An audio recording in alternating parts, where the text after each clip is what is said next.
Yo, what's poppin', everybody, and welcome back in exclusive questions. And behind the mic is Soldier 21. And today, guess what? Ndabazaniye the winner from Nanje Ndaririmba yabaye uwa gatatu. Bite, bro? So, And welcome muri exclusive question. thank you, bro. Yo, by the way, how was it? Feeling so ufise kurya musi?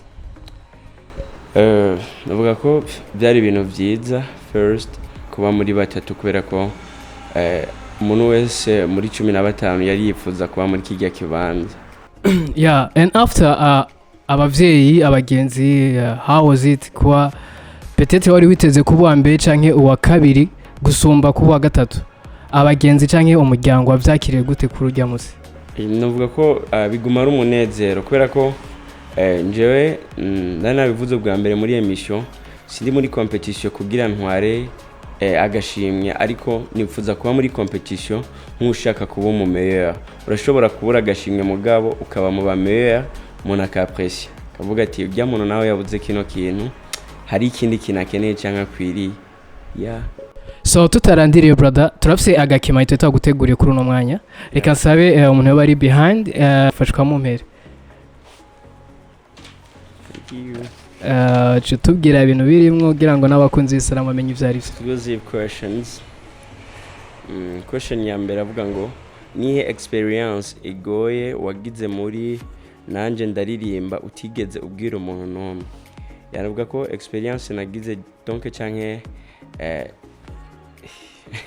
muze experience ubumenyi bwose twakuyemo twarabuvuze ariko ikintu cyambaye ko kigoye nigeze mbwira umuntu n'umwe nuko iyo uri mu muhiganwa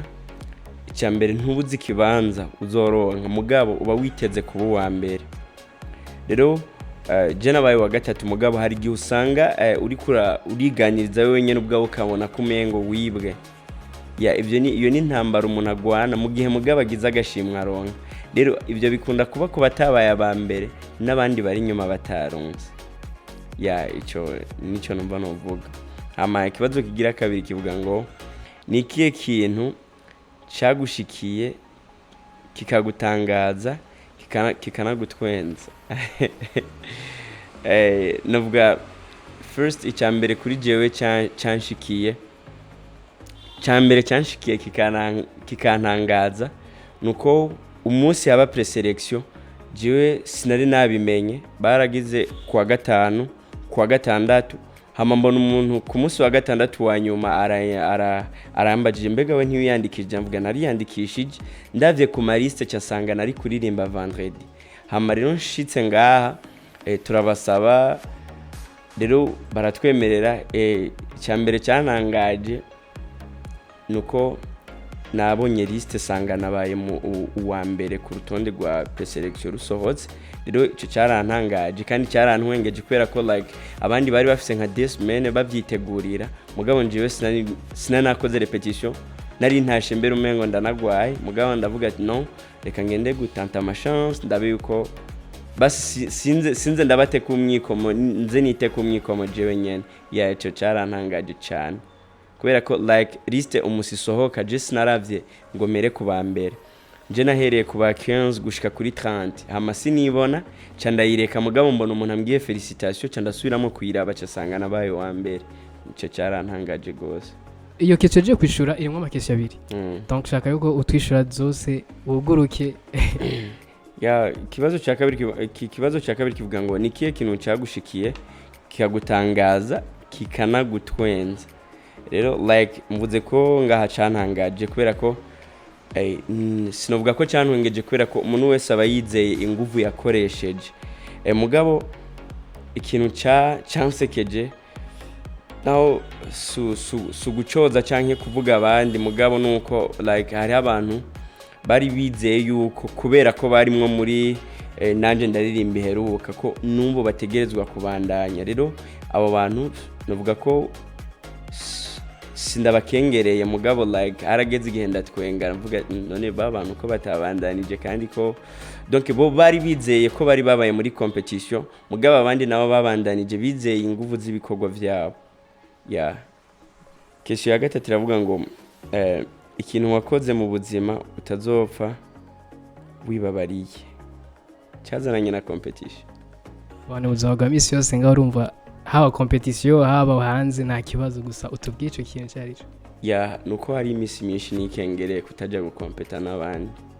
ivyo rero ndabire kandi nkumva nkabona umenga hari hawo shobora kugera competition sugutsinda competition tugenda kugira ngo turabe mbega ngezehe kuko irya jiri turi imbere baba badusumvye ibintu byinshi rero numva ahubwo ko hari ibintu byinshi natakaje kwiga muko kwikengera hari benshi bari muri competition batashoboye kurengana kandi bashobora kuvuga ati bari imihari cyane nawe ukavuze ko ugiye muri competition ugiye gusa ubwira ngo werekane kubwira ubu wa mbere nagaye kajambo babwira uko nje nakunda kubivuga muri competition ku bantu twari kumwe muri camp no mu biganiro nje navuze competition ntituje gusa kugira dutsinde tuje kugira dusa tugwanira ikibanza cy'uko umuntu wese ashobora kubona ujya muntu nahatatsinze ariyo icyo ashoboye kubera ko inyuma y'iri zino umuntu akura ngaha naho riba ritoyi riba biriko bibonwa n'abantu benshi ushobora kumva umuntu inyuma aje kukubwira ati nakunze ukuntu ririmba nakunze performance yawe ndagukeneye canke ndaguterereye ndaguhaye ibihumbi 100 ndibaza yuko bagiye babibona bamwe rero kandi ugasanga abo bantu baronse ivyo bintu ntibatsinze rero igikenewe sukuba wa mbere cyangwa wa kabiri cyangwa wa gatatu igikenewe no kuba mu meilleur cyangwa ugasanga hariho umuntu afise irota ry'umu artiste kanaka karibona muri wewe okay twitege iki canke abantu bitege iki kuri kivuye kuri Mategeko Goldon après ya nanje ndaririmba na après ibindi byose byabaye muri competition kubera ko ni byinshi waciyemwe donc tubwire Mategeko tumwitegeko ikintu nyabaki gishasha kizoza gihabura abantu bose je novuga ni ingufu z'umuntu tu kubera ko sishobora kukubwira ngo itega ikintu gikomeye kuri jewe kuko ni nk'aho umuntu wari gusanga muri competition akakwizeza kazoba uwa mbere mu gugasanga nabaye no muri batatu rero novuga ngo ahubwo competition itaraza umuntu yarasanzwe aririmba mugabo numva yuko si umwanya wo kwicara ahubwo n'umwanya wo gukoresha ingufu kugira ngo umuntu abone yuguruka amaso abone ko ari handana akwiye kugera reka rero tuguruke kuri uno mwanya tubwire abantu bari batinye kuza kwiyandikisha muri competition hamwe n'abandi hamwe cyo tugena akajambo kanyuma abisana mu bose novuga abantu bataje kwiyandikisha muri competition by'ukuri si byiza kwikengera mugabo ni ibintu bishika cyane ku ba artiste kandi nta muntu numwe abizi gusumvya uwundi ahubwo twese turushana utuntu duto kandi niyo uvuyemo si kubera kutabubishoboye mugabo hari igihe usanga umuntu kanaka wewe mu gutegura hariho secret yakurushije wewe ugasanga uravuyemo atari kubera utarubizi ubwo niyajye usanga umuntu ariko aridoga ngo nakabijya bintu yagize nanje nari kubigira mugabo yagusumbije umwanya wo kwicara wo kuvyiyumvira ko no kuvuga kino nzogikoresha kino sinzogikoresha indirimbo nzokoresha nzoyandika uku canke ndabihindure ngire guca mbona ibintu bimeze uku ubu no kwandika ibi ivyo usanga barushanijwe benshi ikibazo cya nyuma kivuga ngo ikintu wakoze ukumva ko wishimye umunsi wa final n'umusitari woroshe kuri jewe kubera ko njewe ivyo nakoze byose sinabikora niyumvira yuko ntegerezwa kuba uwa mbere gusa n'icyakininya navuga ngo ntegerezwa kugira performance nziza kandi nkagira na stage look nziza rero umunsi wari wanduhije muri jewe kuja hehe iyo umuntu ajya kwambara kugira iki usanga hari ibintu ariko uratunganya uwo munsi rero hagiye kugera ko umuntu performing namaze kuruha rero ikintu nakoze nkumva ko nishimye nuko inyuma y'ivyo byose byari byabaye ikintu cya mbere muri jiri batanguye kumbwira nuko bambwiye ko wagize performance nziza rero nararyohewe cyane kubera ko ntabyo nari niteze nagiye ubwanje ndiko ndaduga kuri podium narumva yuko meze ukuntu mvumengo ndarushe mu mutwe usanga wapanitse uri kuri yumvira nakinge nabikoze numvise rero nduhuze and by the way tukirengaho nyene kuri intro wagize muri entre wagize kurinjira ijya creativity yumviriye gute bible abantu abakobwa yicaye iruhande yawe yo kubasoma bible what was the message icyambere jewe ni kimena vuga turi muri competition twandika indirimbo ziriko zirakompeta rero je narindirimbye mu ruhande rwa gospel mugabo indirimbo nanditse niyumviriye the way donc umuntu wese biza kumutusha kubera nariyumviriye situation turi mwobo hama mfata histoire yiwanje kuva ndi ruguru kuva nshitsi Bujumbura amaca mvuga n'ubuzima kuno bumeze ubu igitoro cyarabuze isukari yaraduze turiko turabura inoti zo kuja Serbi mugabo muri ivyo byose tuguma dushima Imana like indirimbo yanje rero si indirimbo yo kuvuga ibujumbura gusa ni indirimbo n'ubuzima muri rusange kubera ko no na stage canke USA hari ibibazo biriyo hariya nimba batabuze essence